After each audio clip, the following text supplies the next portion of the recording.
quick intro to myself. I'm 62. I'm a Swiss American dual national, born in New York.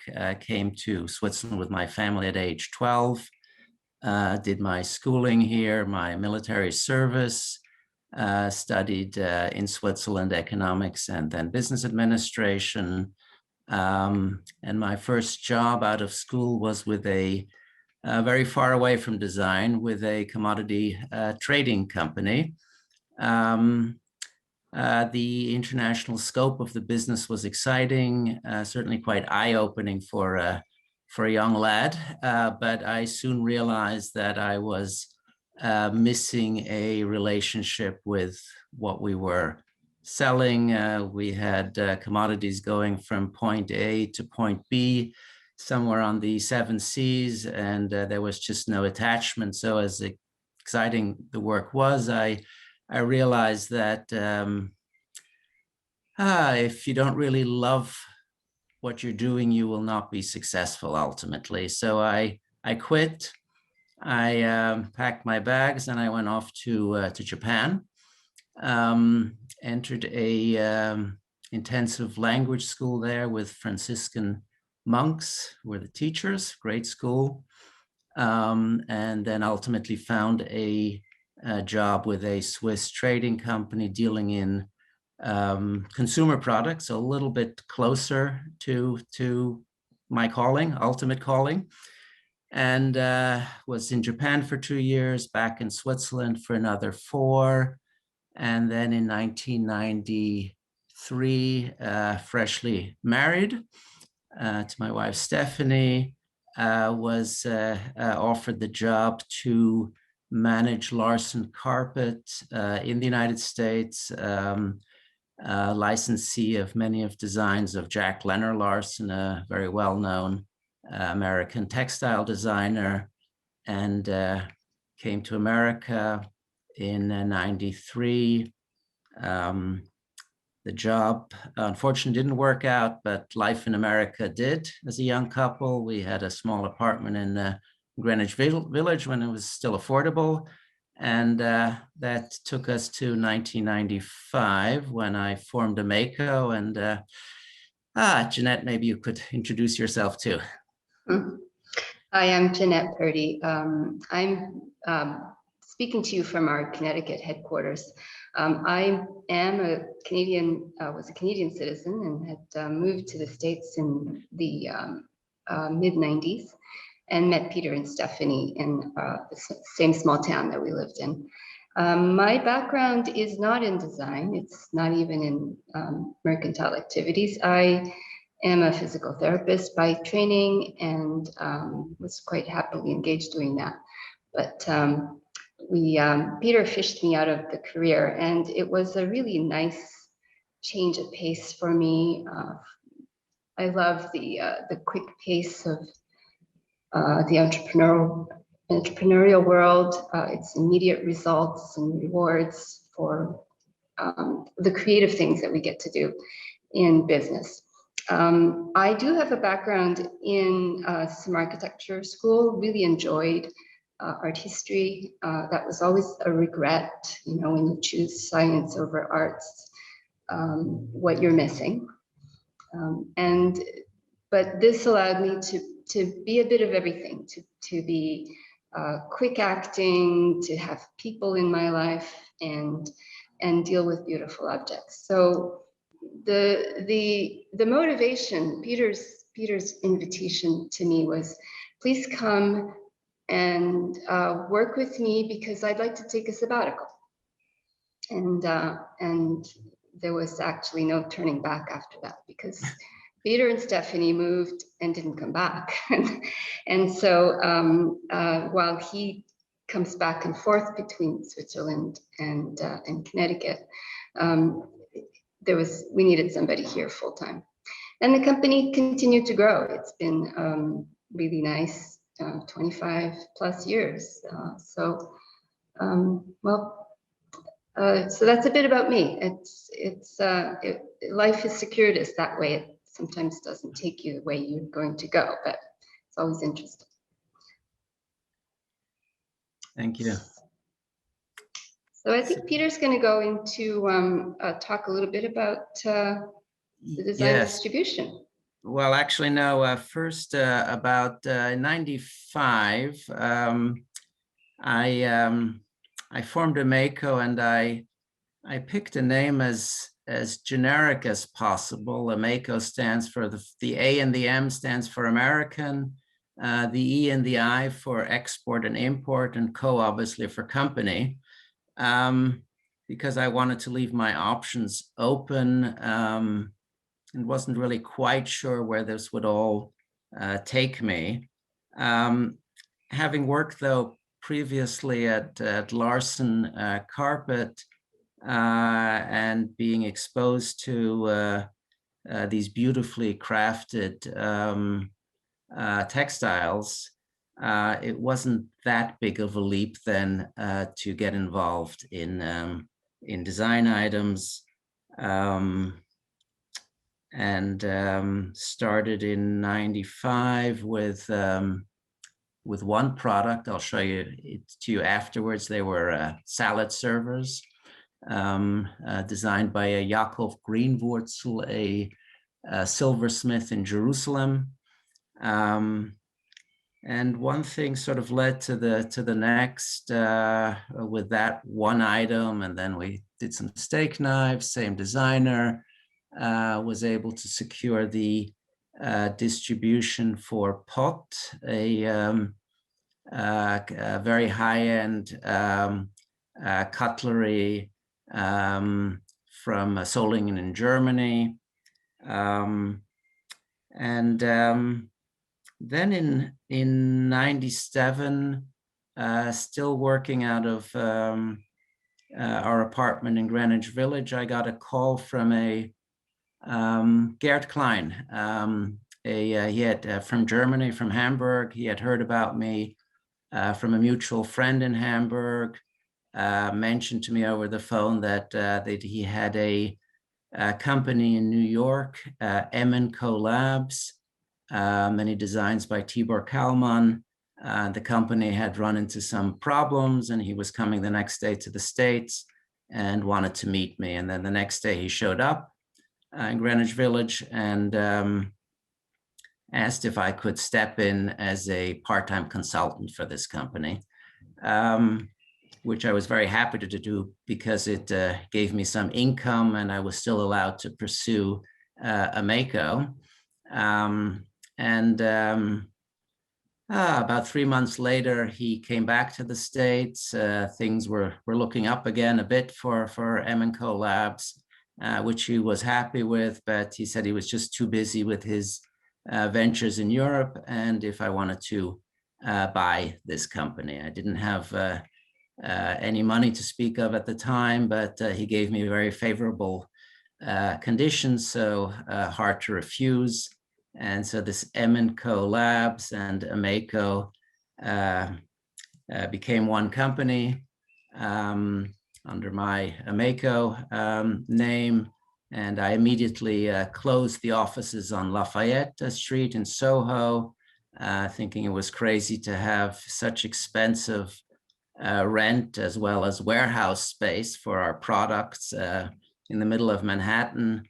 And then with the birth of our first child, Leah, moved the company up to where we now are, New Milford, Connecticut.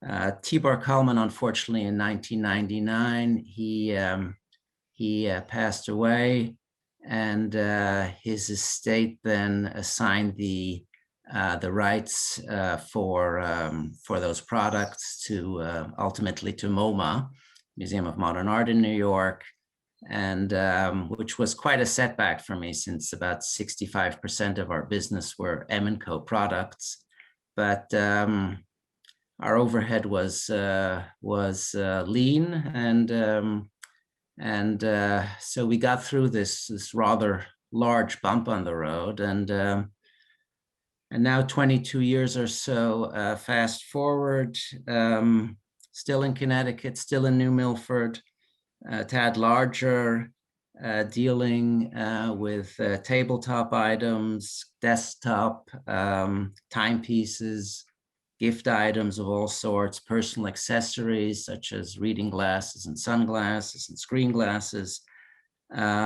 lighting, which was for many, many years now a very important segment of our business, and smaller home furnishings. And often I'm asked by manufacturers in Europe, how is it that you can really deal in all these different kinds of products? It's somewhat unheard of in Europe, and I just had to point out that, or I still do, that this assortment of product is really very much a mirror of our retailers, which deal also in all those different products, or many of them. If you certainly look at the museum stores such as MoMA, you'll find a bit of all of that.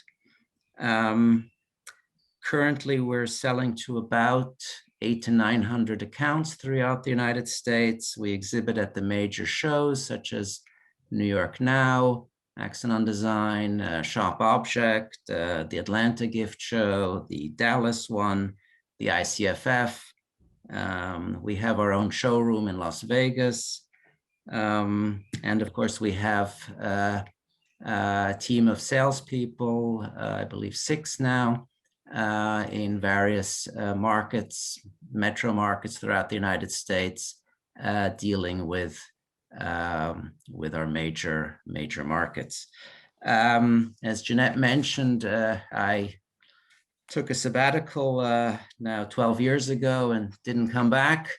Decided to come back to Switzerland and settle or resettle here, and founded a few years prior to moving back a second company, IC Design AG, doing very much the same kind of work we're doing in the United States, stocking importer, doing things in reverse. We are the Swiss distributor for the Museum of Modern Art wholesale collection, for Areaware, a Brooklyn-based design company.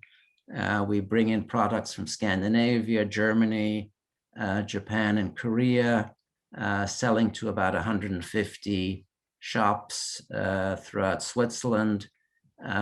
Switzerland is only a country of 8 million, so but it's a very affluent country, and as well there's quite a bit of affinity for contemporary design. So it's a very, despite its minuscule size, it's really quite an interesting market. In addition to our distribution work here in Switzerland, we also enter license agreements with foundations or with designers. Man Ray is one of them. Now the Man Ray Trust, obviously. Joseph Albers, Sophie Teuber-Arp, to name a few. Re-editing designs, setting up the production, and then marketing these products, or trying to, at least on a worldwide level, which may sound like more than it really is. These are niche items, and even if you have the whole world, it doesn't mean it's going to be a huge business, but I get a lot of gratification of bringing these designs back to market, not just financial gratification. We're also busy in Japan with setting up a third distribution company. We have a rented warehouse space outside of Tokyo. This has all come a bit to a halt now with Corona. Normally I would be there a few times a year, and I haven't been back for a year and a half, but I'm optimistic that once things open up again, can actually get this business off the ground. I've always felt and still feel today that if I could either find as a distributor or develop on my own product which I would personally like to live with, then there must be like-minded retailers as well as consumers out there which would support such a business. So what I would like to do now is, I may not have mentioned it, I'm in Zurich, Switzerland, walk you through our apartment and just point out a few of these items we live with and enjoy usually on a daily basis. So bear with me, I will. So here we are. Trying to, yeah, there you see it from this little Finnish tree. You'll see some ornaments. These are original Bauhaus ornaments designed in Berlin in 1929. I was able to purchase the originals about 2 years ago at a Bauhaus auction in Munich. Took the originals to the Black Forest in Germany and re-edited the set.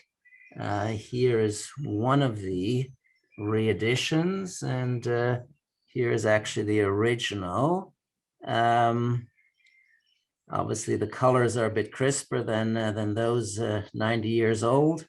Also, you may or may not be able to see it on the top. These little spherical elements, finials. We couldn't get it quite that small, but in any case, still, I think, very attractive. And this is then the packaging. The product is not just the product itself, but also the packaging. Graphic designer here in Zurich who did the box for me, and it's become quite a successful product. Going downstairs to see a few posters on the wall. I collect graphic design.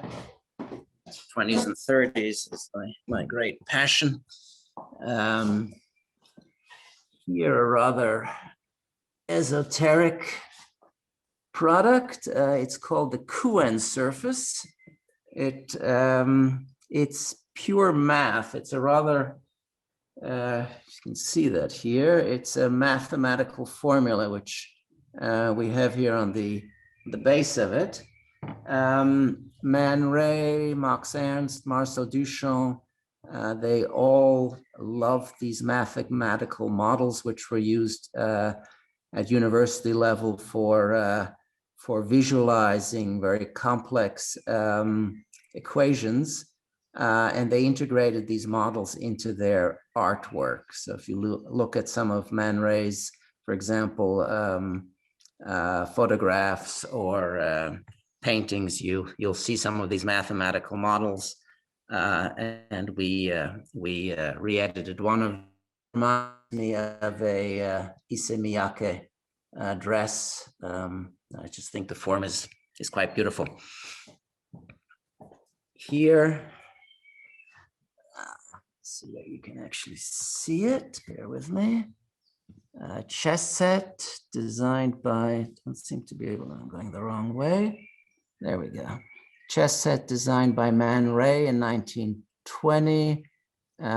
We negotiated with the Man Ray Trust on Long Island, and were able to convince them to give us the license to re-edit it. It was never actually re-edited. The original is in the Metropolitan Museum of Art in New York. Here's the packaging which we made for it, and also doing well.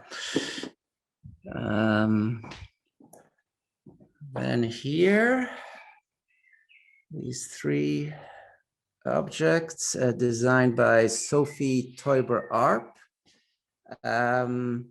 She was the wife of Jean Arp, an amazing artist in her own right. There's actually an exhibition just now up at the Museum of Fine Arts in Basel on her work.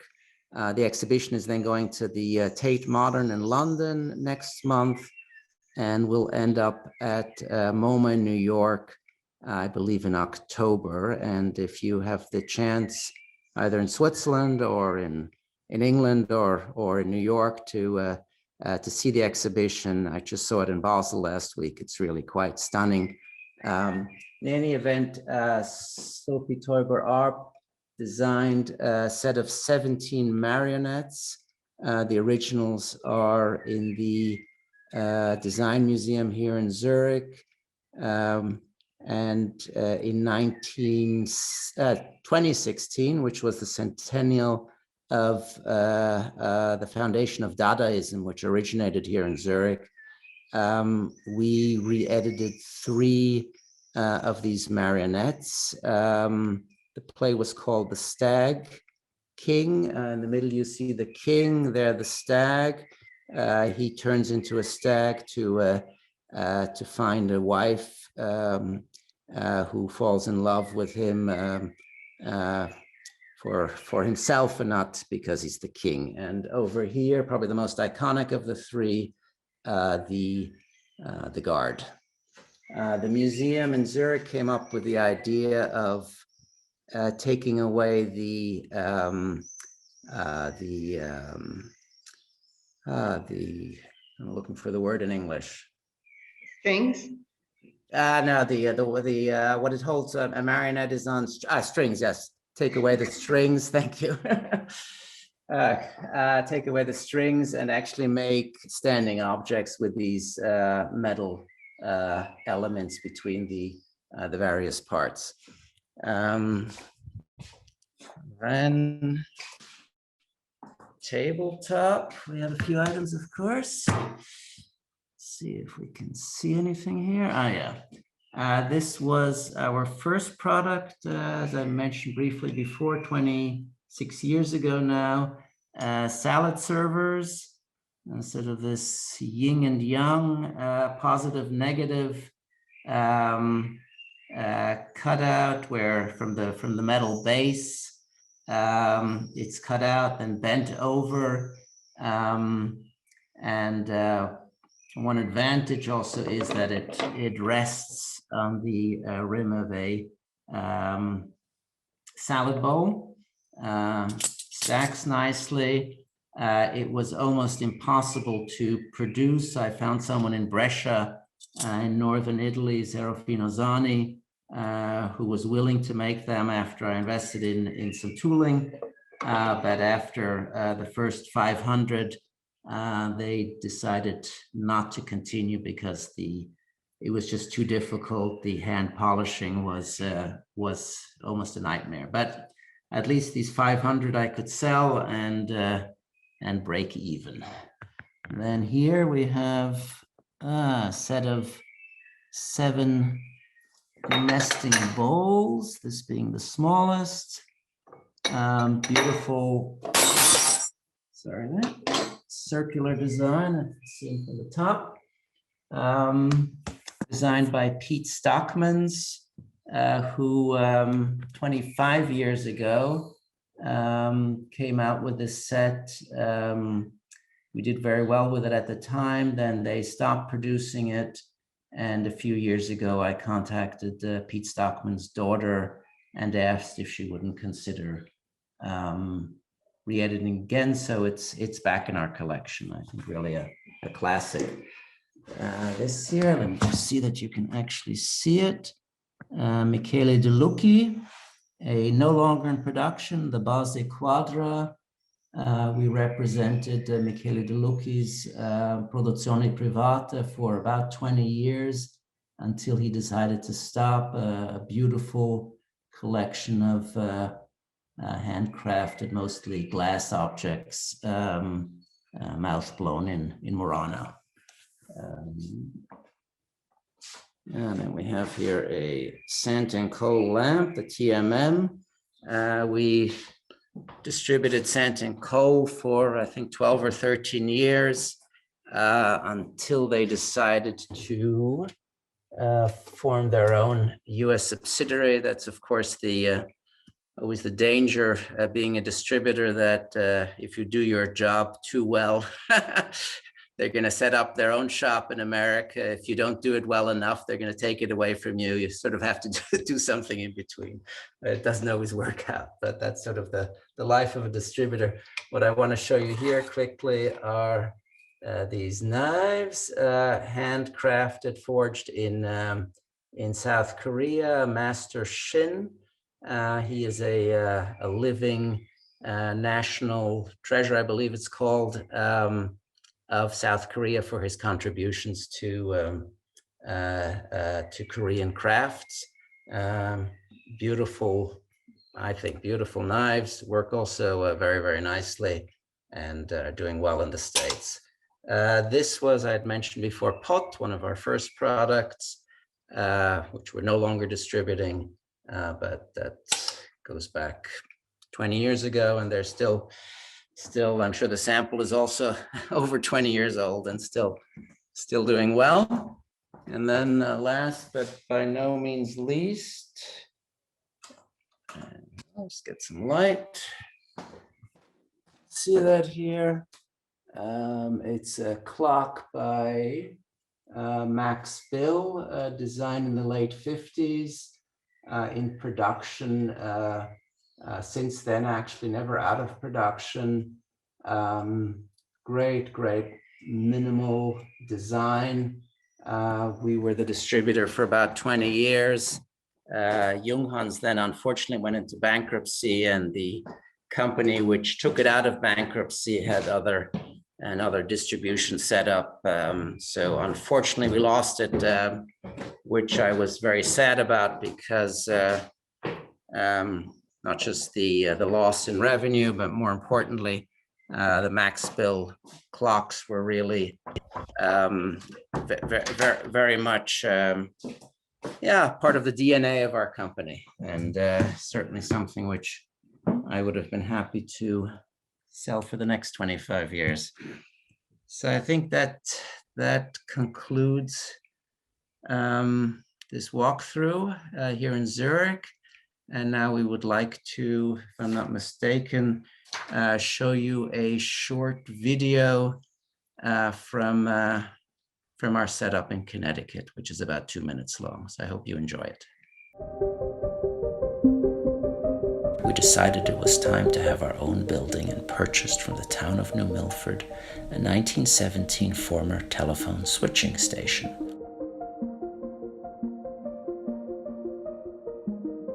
The building had been boarded up for about 25 years due to asbestos. Over all these years of neglect, it had fallen into terrible disrepair. Fortunately, the structure was still sound, and after an extensive remediation and renovation, it became our new headquarters. The result has been beyond our expectations, and it has become a great place to run our business and receive visitors, both local to our retail store, as well as our international vendors. Hi, my name is Daniel. Welcome to AMEICO.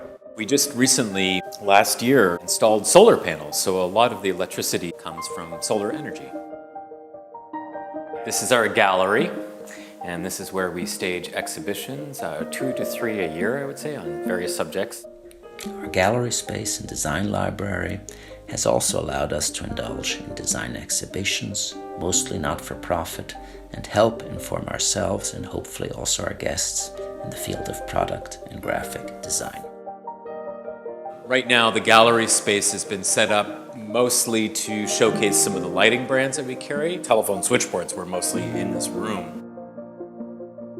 This is our library. In here, we have our archives, some prototypes. This is also our conference room. So this is where customer service sits. Often during the day, it's pretty bustling in here.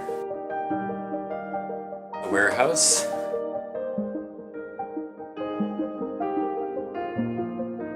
In about 2014, we brought our warehouse back to Connecticut. It felt wonderful to have acquired an old tobacco warehouse in good renovated shape, brought everything back home. We moved right in, it was smooth and seamless. This location and that second location together give us permanence and home and the ability to grow and think bigger. So I hope that gave you a feeling of our setup in Connecticut. If anyone is in the neighborhood, please drop in. It's also open to the public. I'd like to just quickly say a few words about the US design market. There obviously, as in any country, but I think particularly in the United States, regional, stronger and weaker segments of the market. Our strongest market by far is California. Not surprising, if it were an independent country, it would be the 5th largest economy in the world. So we're very strong on the West Coast. We're also strong on the East Coast, Boston, New York, Philly, going down. Not too much in the Southeast because it's quite traditional, the market, but then again in Florida, business is brisk. Texas, a relatively strong market, Chicago and the Midwest in general, quite strong. But then there are states where we hardly sell anything. They're all over America. There are pockets of modern and contemporary design, and there's pockets of affluence as well.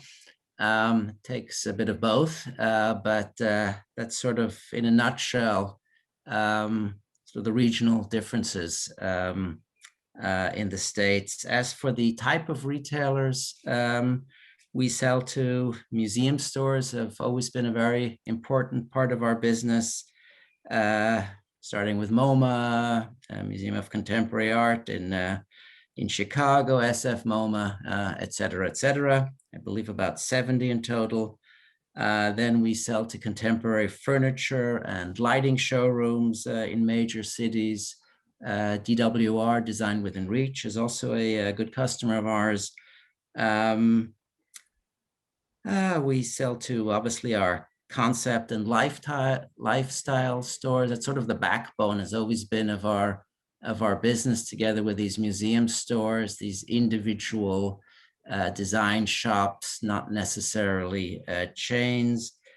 We also do quite a bit of drop shipping, which means that a retailer will generate the order, send us a packing list, and it goes directly from our warehouse to the ultimate consumer, which has the advantage, of course, for the retailer, that they don't have to take stock and tie up capital.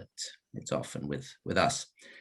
We sell to some department stores such as Nordstrom, Neiman Marcus, and Bloomingdale's. If it's a dying sector of the market, we will find out. Since we have quite a lot of Japanese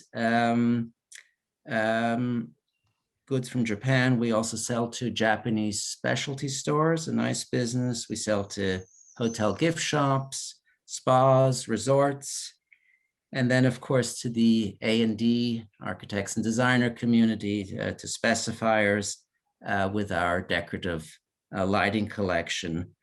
We, of course, like everyone else, we sell directly to consumers via our online shop. But for us as a distributor, it's really of less importance. We also want to, we don't want to cut the branch we're sitting on, which is selling to retailers. So we don't want to compete that much. Whom we don't sell to is Amazon and the likes, because having uniform pricing is key to the longevity of a product. And now I would like to talk a bit about what we do precisely as a distributor. We source product. I usually travel around the world. We curate. We give advice regarding possible product adaptation for the US market, as well as packaging. often the decision is a group decision if we take on a product or not within the company. See how many yays and how many nays we get. Sometimes it's just me out there deciding alone. Margins are key to our business, and often we come across great product which would fit very nicely into our collection, but if the margins are insufficient, and of course we're in between the retailer, the manufacturer and the retailer, so we're sort of one additional step in this chain of distribution, and so often we have to walk away from products which just don't have sufficient margins for us as a distributor in order to do all the things we do. We take risk. We buy before we sell. We are a stocking distributor, so we don't wait for to generate orders before having stock. Obviously, these are calculated risks. So we also have a few years of experience, but then again, if I walk through our warehouse in Connecticut, I see all the mistakes we've made over the years just collecting dust, and I take solace in thinking then that well, if I hadn't made all these mistakes, I probably also wouldn't have made the good decisions, and we wouldn't be where we are now. So it's all fine. Jeanette, do you want to tell us a little bit about maybe logistics and?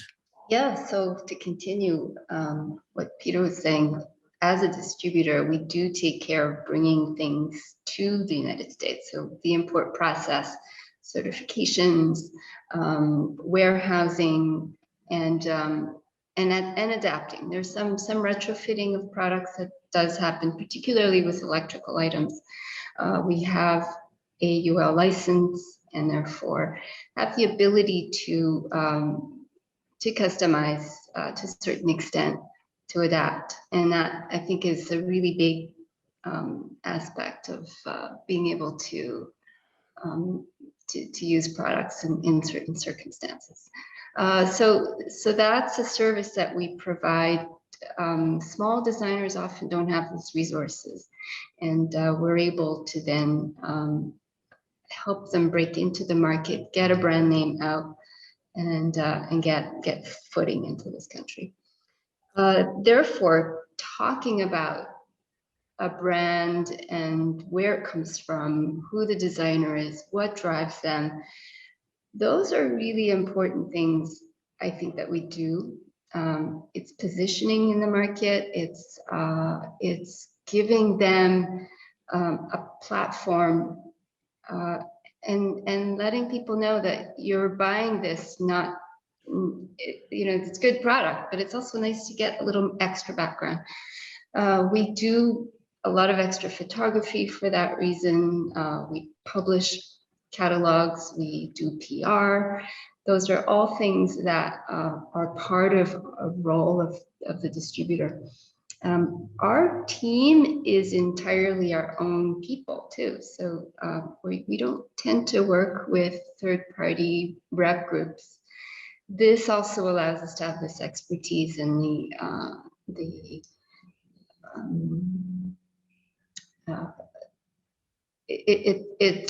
it's ours. It becomes something that we hold dear to our hearts, and we can then stand behind those brands and those products. Peter talked a little bit about our sales and that process, and I don't know if you want to add some more to that. Not really.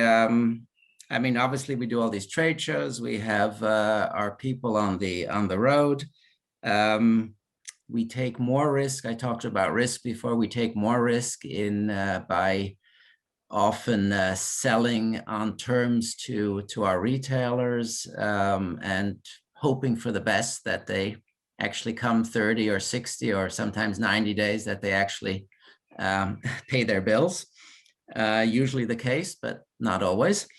And then lastly, maybe just a word or two, Jeanette, about customer service. Yeah, so, we talk about products we had 20 years ago, and it's very interesting that we continue to get phone calls about some of these products. People who've lived with their products for a long time who need replacement parts. We continue to service as much as we can, as much as possible. So we do, we're there for life for that product. I feel that it's nice to have a continuity, and it's very funny. But you know, Peter talked a little bit about Tibor Kalman, and I have right in front of me a set of blocks that he had done. And while with AMEICO, and this has different scripts on it. Tibor Kalman, if some of you don't know, was an amazing graphic designer who had some very strong ideas about humanity and the power of communication and language. So he put different scripts on the 6 sides and published a card with words that could be spelled in very different languages using the same set of blocks. And that's a product that we ended up continuing as a bringing back and re-editing. Just to let you know that things don't go away. Good design will stay for a long time and be part of the repertoire, whether or not it's commercially distributed continually or not.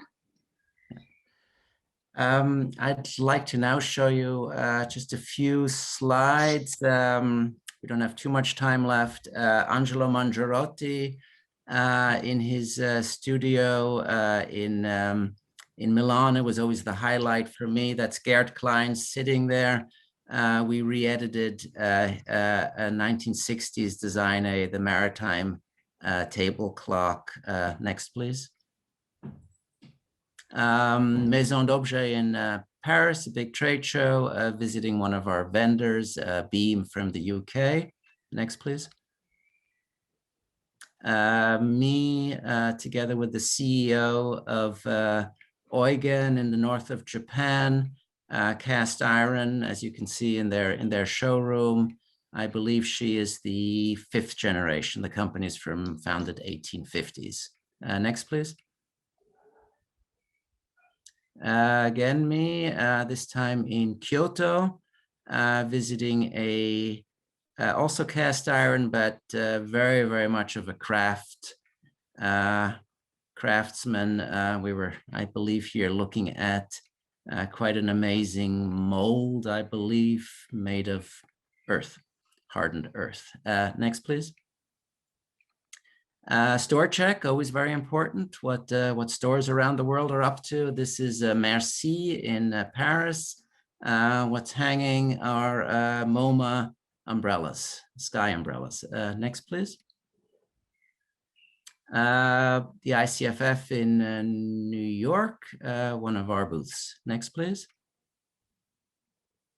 ICFF on the left, New York Now on the right.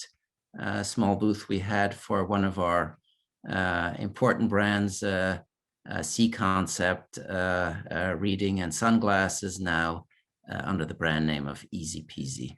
Next, please. New York Now again, a bit of a larger booth. Yeah, with as you can see, various brands. The booth goes around the corner. Yeah, I think the picture speaks for itself. Next, please. This is our showroom in Las Vegas. Yeah, which has become a good market for us. Next, please. And our partners in Japan, Nakamura Nakajima-san, taken a few years ago at a small booth we had at Big Sight in Tokyo. Okay, I think that's a few words in conclusion. It's not been an overnight success. It's been 26 years in the making. We never had phenomenal growth, but we had most years steady growth, obviously with some exceptions, 2009, Corona last year, but otherwise it's gone steadily up. I think what's very important, or one of the advantages for me, has been being able to combine business savvy, having studied business administration, economics, as well as training one's eye, so the aesthetic element. And it's, you really need both are essential for this kind of work. Obviously, training the eye only comes through years of looking at things and hopefully distinguishing good design, sellable design, and things which are not. Company needs a clear vision, a company DNA. You need to know who you are and what you stand for. We certainly stand for well-crafted, well-designed products which will stand the test of time. And if there's an innovative element, then all the better. Our business has always been long-term, both with vendors as well as with customers, as well as with staff. We are in it for the long haul. And really the only constant is change, staying nimble. It's sometimes a bit of a precarious position to be a distributor. You don't know if you're going to lose the line. I made a few remarks earlier on this evening. So you just have to be flexible. And but we're in an anachronistic business. I mean, with everything going direct from manufacturer to consumer, we're not even a retailer, we're a distributor. But we seem to fulfill quite a few functions and try to do it well and try to improve, of course. And this adds value. And if it wouldn't, we would be out of business a long time ago. So thank you very much for listening. I hope there's some questions which we can hopefully still answer in these minutes we have left. Perfect. Thank you both for taking us through to teach us more about AMEICO. We have several great questions that have been coming through. We're going to try and make it through as many as possible. First question, is the licensing process for historical designs difficult to obtain? Could you tell us a little bit more about this process? Depends. Depends whom you're talking to. I mean, often it's easier talking to a designer who has passed than one who's alive, because you're talking with trustees often. But it depends how the estates are set up. If there's just one person to talk to, then it's say the president of a trust or foundation. It's a lot easier than if there are various family members who all have to come together on something. So it's a mixed bag. Right. Do you work with contemporary designers as well as iconic designers from the past? We do, yes. Jeanette, do you, some designers come to mind whom we work with? Yes, we work with a lot of contemporary designers, some quite young as well. The brand Common Modern is a stationery producer, and the designer of that, Claire Everard, is alive and well, and the beginning of a very nice career. So we're very happy to be working with her. We also work with firms that have a lot of young talent in their roster. So, and Tradition, for example, has a lot of fresh young sources, and they're international. The market's getting fairly global. The identity may be Nordic, but it's really a philosophy as opposed to a passport that you must have. And that makes it exciting too. So even though, you know, we do say that we bring things in chiefly from particular regions, yet design, the tenets of good design are very non-cultural in many ways. They've boiled down to a lot of simple ideas. Great, thank you. How many pieces does AMEICO stock or represent currently? Well, SKUs, meaning individual stock keeping units, 5,000? 3,600, How many? 3,600. 36. My guess would have been 5,000, but Yeah, oh, good. there's You know it. 36 active ones, 3,600 active ones.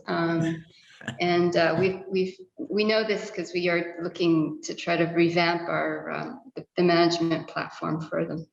And it is a lot to carry.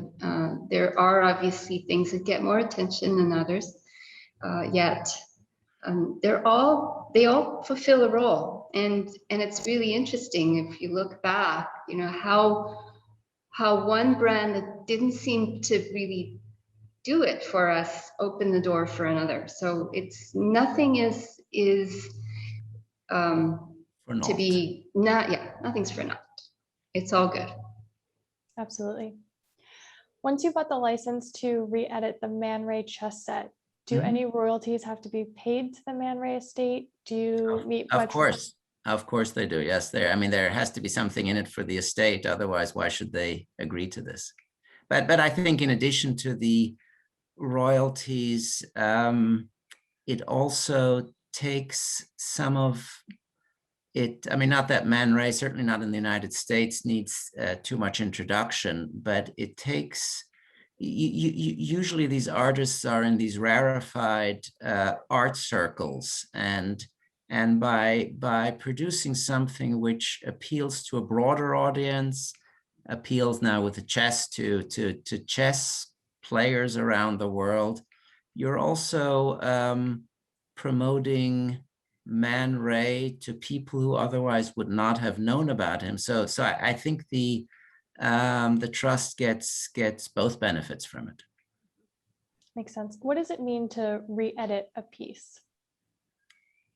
To take a design which is not in production and to bring it back into production. Perfect. Thank you for clarifying that. What is your favorite piece in the apartment? Whew. I'm sure that's a hard one. That is a hard one. I mean, if it's just purely, well, yeah, I mean, there was some art you may have seen, so probably I would gravitate to something which is ancient. But as for the design items, I think the Maxwell clock. It's just such a classic. It's really sort of exemplifies, I believe, what our company stands for, certainly should stand for. I find a clock which can't be done any better than it has been. It's, yeah. So probably the Maxwell clock. It's a great choice. How has the rise of online shopping affected your distribution business or changed the way that you work?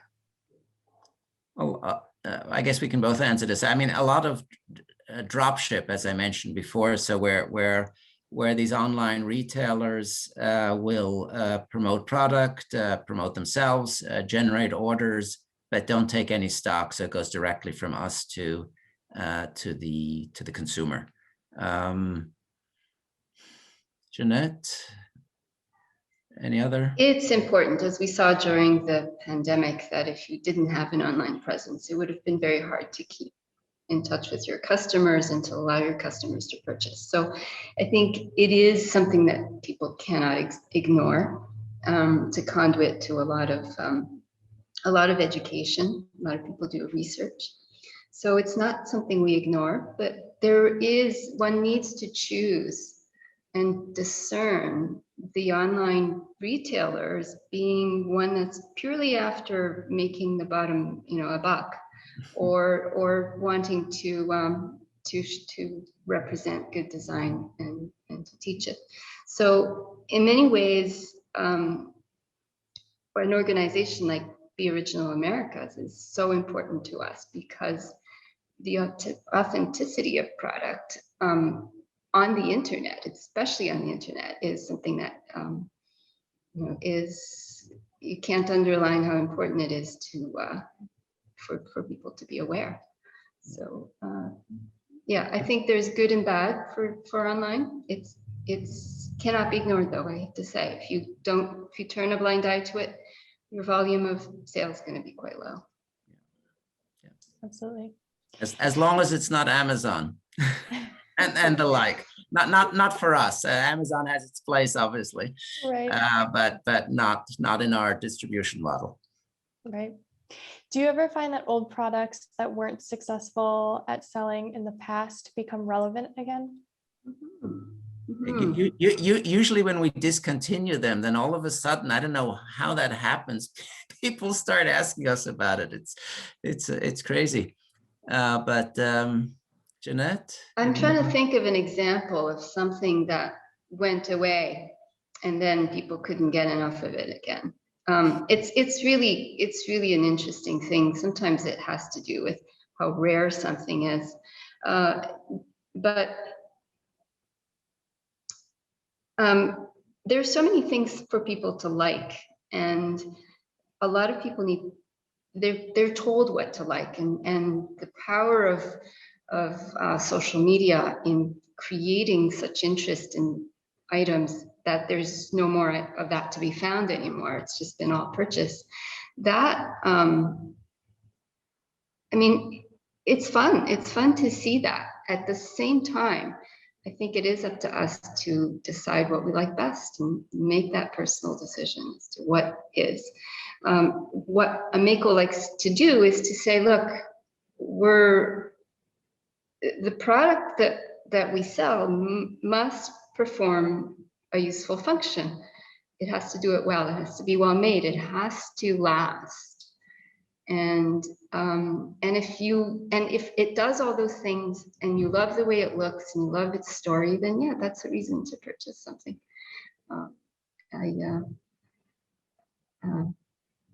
There's why old things come back. Sometimes they're ahead of their time. You know, a lot of books and art is like that. Music even, not appreciated at the time of release, but later it becomes relevant again. Very true and well said. We're almost out of time, and students, I apologize if we didn't get to your question, but I do have one final question. I'd love to hear from each of you. Jeanette, maybe we could start with you. Any final words of wisdom or advice for the students tuning in today?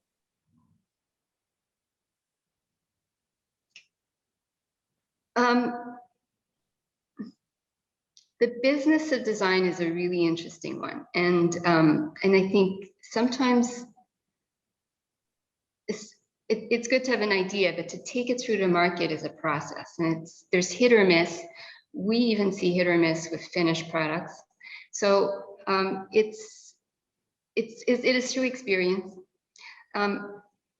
I don't know if I can take a minute here. This is an easy peasy very first product. It was their pair of glasses that wasn't glasses, they were magnifying glasses. And this was a flop, commercial flop. And yet this opened the door to their very successful brand. So I say persist, take an idea and don't, you know, you have money you don't want to burn through necessarily, but you've got to believe in it. Yeah. Absolutely. I would say follow your passions. Do what you're really excited about, and you know, money is secondary. It'll come. If you really love what you're doing, you will be successful, and with that success, the economic rewards will come. As I mentioned earlier on, if I was just out for the money, I would have stayed in this commodity trading company, but I wasn't, and no regrets. So just follow your true passions. Great advice. Peter, Jeanette, thank you again. We so appreciate you taking the time to come on and share more about the company. Yeah. Thank you. Thank you. Thank you. Thank you for your interest. Bye-bye.